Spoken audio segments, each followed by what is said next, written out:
Something wonderfully magical is in the air, isn't it? Yeah. The former First Lady brought back the message of hope that became the slogan of Barack Obama's early political campaigns, praising the new energy around the Kamala Harris and Tim Walz campaign.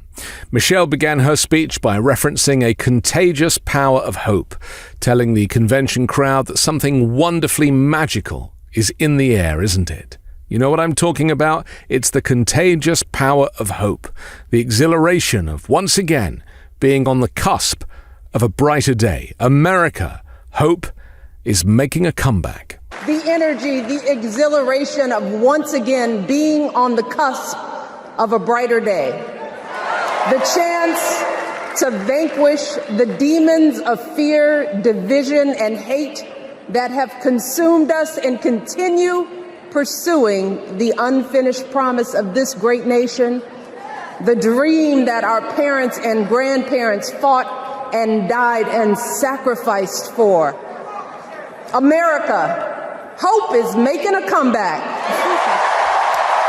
But Michelle Obama cautioned that optimism shouldn't lead to complacency, and she urged the audience to take direct action in the coming weeks to get Kamala Harris over the finish line and to defeat the disgraced former President Donald Trump. She said, "As we embrace this renewed sense of hope, let us not forget the despair we have felt," reminding Democrats of the stakes of the election and adding that they face an uphill battle. She said it's up to us to remember what Kamala's mother told her. Don't just sit around and complain. Do something. Michelle Obama called Kamala Harris one of the most qualified people ever to seek the office of the presidency and drew particular attention to her background, raised by an immigrant mother from a middle-class family, attending an historically black university and working her way up to the vice presidency. Kamala Harris is more than ready for this moment. She is one of the most qualified people ever to seek the office of the presidency. And she is one of the most dignified.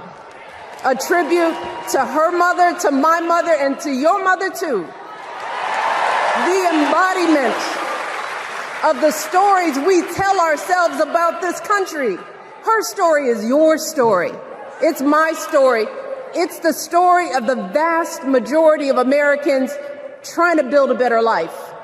Look, Kamala knows, like we do, that regardless of where you come from, what you look like, who you love, how you worship, or what's in your bank account, we all deserve the opportunity to build a decent life. All of our contributions deserve to be accepted and valued. She used part of her speech to address the racist rhetoric and attack lines that have been used against Kamala Harris, warning that people are going to do everything they can to distort her background and accomplishments. She said, "My husband and I sadly know a little something about this." And then she called out Donald Trump by name, who peddled unfounded birther allegations against Barack Obama and now against Kamala Harris, questioning her blackness, questioning her heritage. That most of us will never be afforded the grace of failing forward. We will never benefit from the affirmative action of generational wealth. If we bankrupt a business or choke in a crisis, we don't get a second, third, or fourth chance. If things don't go our way, we don't have the luxury of whining or cheating others to get further ahead. No. We don't get to change the rules so we always win. If we see a mountain in front of us, we don't expect there to be an escalator waiting to take us to the top. No. And in reference to Trump's comments at the June debate in which he claimed that immigrants coming into the US were taking black jobs, Michelle Obama added, "Who's going to tell him that the job he's currently seeking might just be one of those black jobs?" We know folks are going to do everything they can to distort her truth. My husband and I sadly know a little something about this. For years, Donald Trump did everything in his power to try to make people fear us. See, his limited, narrow view of the world made him feel threatened by the existence of two hardworking, highly educated, successful people who happen to be black. Who's going to tell him that the job he's currently seeking might just be one of those black jobs?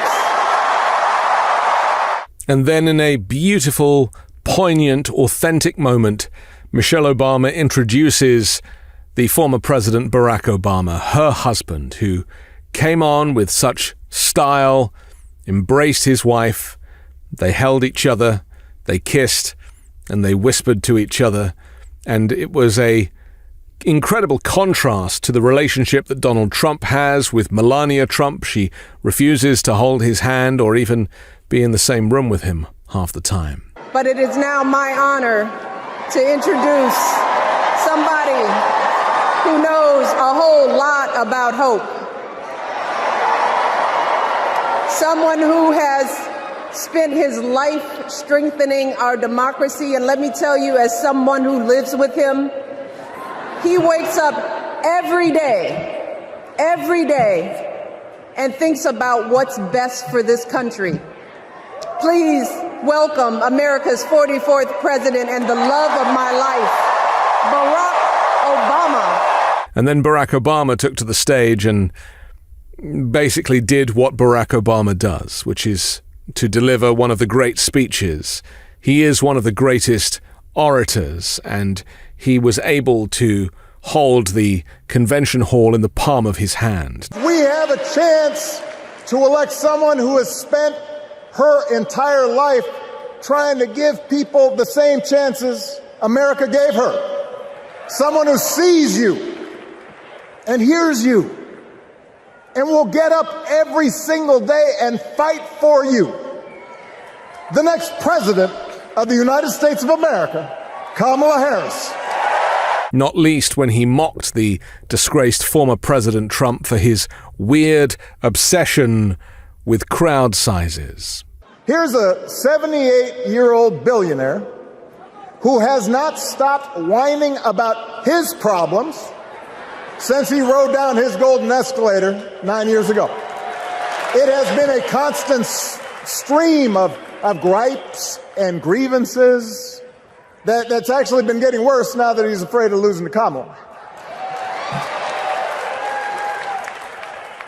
There's the childish nicknames, the crazy conspiracy theories, this weird obsession with crowd sizes.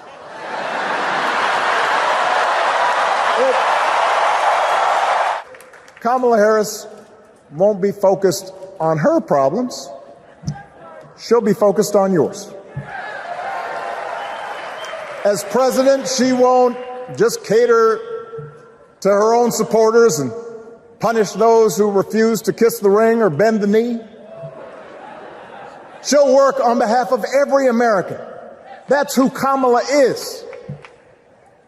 And in the White House, she will have an outstanding partner in Governor Tim Walz. And the "Yes, we can" chant was replaced with "Yes, she can." Yes, she can.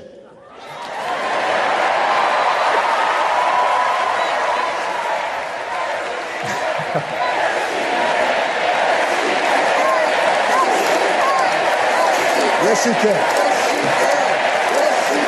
Suggesting that Kamala Harris really is an extension of the Obama family and the Obama White House. They have so much in common. They see eye to eye on the same issues, and Harris will certainly seek to lead with the same energy that Barack Obama did alongside his vice president, Joe Biden. And that really is what a lot of voters, especially independent voters, are seeking: consistency, maintaining the status quo, the very opposite of what Donald Trump is offering. You only have to look at her to see her love for America, for people, for her husband, for her family, the way she talks about giving people the support that they need and a leg up, supporting the middle classes and working people. That is the language of a great American. a return to an America where we work together and look out for each other, a restoration of what Lincoln called, on the eve of civil war, our bonds of affection. An America that taps what he called the better angels of our nature. That is what this election is about.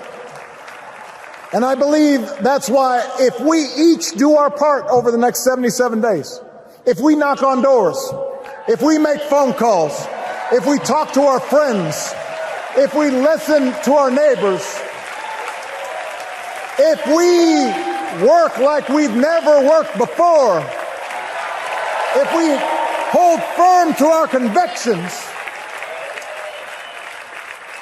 we will elect Kamala Harris as the next president of the United States and Tim Walz as the next vice president of the United States. We will elect leaders up and down the ballot who will fight for the hopeful, forward-looking America we all believe in. And together, we too will build a country that is more secure and more just, more equal, and more free. So let's get to work. God bless you. And God bless the United States of America.